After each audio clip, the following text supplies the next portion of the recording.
Aujourd'hui, on va parler d'un sujet très important. Comment fonctionne la déclaration fiscale aux États-Unis pour les investisseurs étrangers. Si vous investissez aux États-Unis, la fiscalité est un élément stratégique. Bien gérée, elle peut vous permettre d'économiser des milliers de dollars chaque année. Bonjour à tous, bienvenue sur la chaîne. Je m'appelle Enzo, je suis investisseur immobilier aux États-Unis depuis plusieurs années.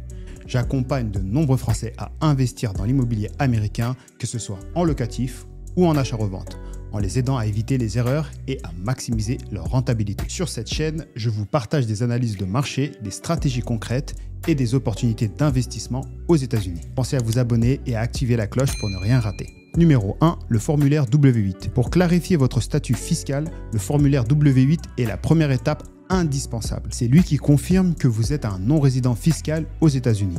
Il vous permet d'activer la convention fiscale entre votre pays et les USA. Par exemple, en tant que résident français, cela vous évite une double imposition. Mais attention, vous devez être en règle fiscalement aux USA pour que la convention soit appliquée.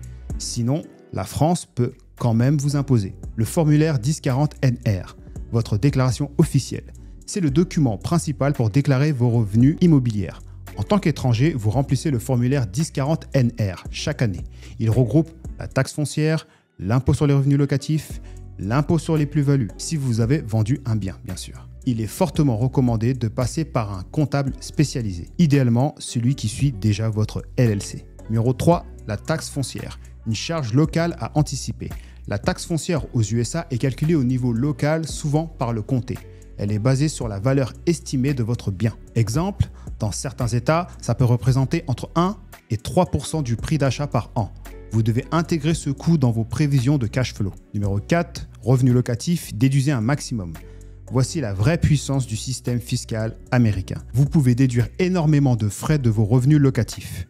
Assurance, frais de gestion et d'entretien, déplacements comme vol, location de voiture pour voir vos biens, intérêt d'emprunt, taxes locales, amortissement du bâti sur 27,5 ans, résidentiel.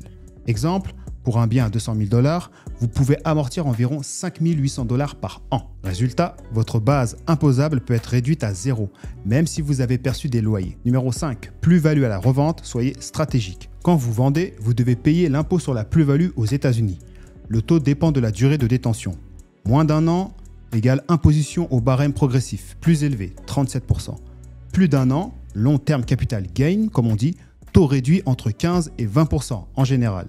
Et bonne nouvelle, les frais de vente, les travaux et certains coûts peuvent être déduits de cette plus-value pour diminuer le montant imposable. Ensuite, vous déclarez la même plus-value en France, mais vous avez droit à un crédit d'impôt équivalent. Donc pas de double imposition. Numéro 6, pourquoi il vaut mieux payer ses impôts aux USA? Le système fiscal américain est souvent plus souple que le système français. Vous avez plus de frais déductibles, vous pouvez créer du déficit foncier, vous amortissez le bien pendant des années et surtout, grâce à la convention France-USA, vous ne serez pas taxé deux fois, à condition de bien déclarer. Conclusion, la fiscalité aux États-Unis est un levier puissant qu'on investit intelligemment. Mais pour en tirer tous les avantages, il faut connaître les règles, travailler avec un bon comptable américain, et ne jamais négliger les déclarations fiscales. Si vous voulez découvrir comment trouver un bien rentable à plus de 12% aux USA, même en partant de zéro, j'ai préparé un guide 100% gratuit pour vous, que pour vous. Dans cette vidéo, je vous montre les zones les plus rentables, les critères clés pour analyser une bonne affaire et les pièges à éviter. C'est simple, concret et ça vous donne une vraie base pour démarrer votre investissement aux États-Unis. Et encore une fois, c'est totalement gratuit. Cliquez juste en dessous pour le recevoir maintenant. C'était Enzo, je vous dis à la prochaine.